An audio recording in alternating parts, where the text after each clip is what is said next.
Pamela Cook, welcome to Booktopia. Hello, thank you for having me. Now we're here to talk about your new novel, Close to Home. Yep.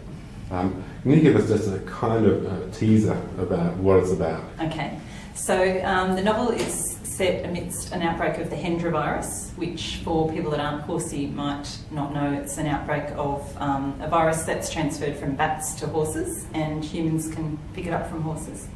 So the vet is the main character, Charlie Anderson, and she is asked by her boss from the Department of Primary Industries to go and investigate this possible outbreak of Hendra on the south coast. So she's based on the far north coast of New South Wales, which is where Hendra is centred, and into Queensland.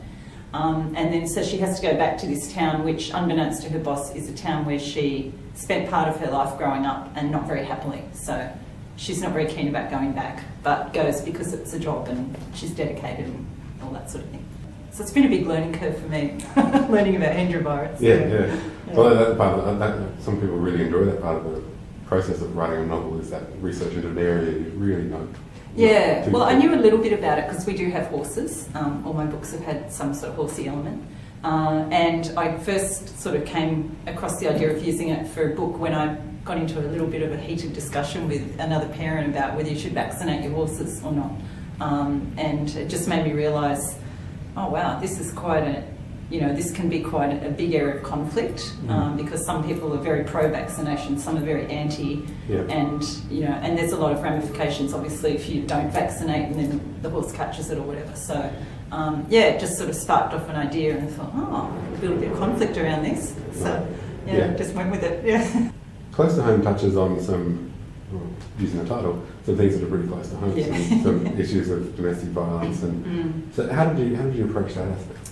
Well, that was interesting, and that sort of gets back to that whole idea of things coming up as you write, because I certainly never set out for it to be a story that had anything to do with domestic violence.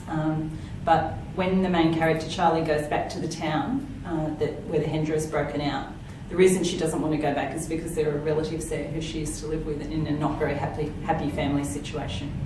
And she discovers that her cousin, who she was very, very close to in their teen years, almost like a sister, is in a relationship that's not very nice and sort of quite similar to the household they grew up in. And that sort of just happened as I was writing. Like I didn't think, she's going to live with it in an abusive relationship. It just came up.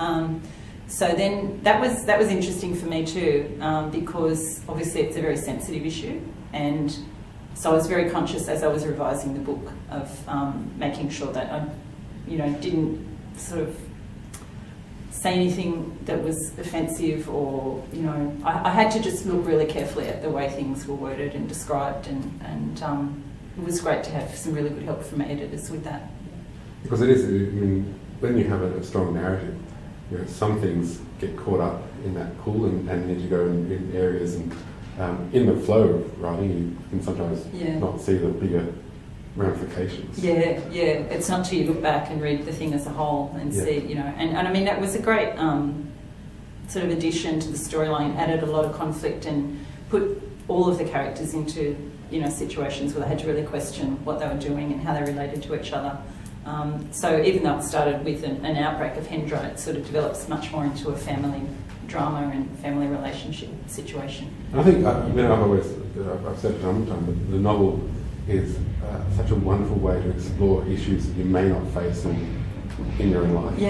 Sort of to work through them in a safe environment, which is a story. And to examine it and to be able to say, actually, that's similar to mine. Yes. I don't like that, and she doesn't like it, and this is how she got out of it. Pamela Cook, thank you very much for talking with us. Thank you. Close to Home is available from booktopia.com.au right now.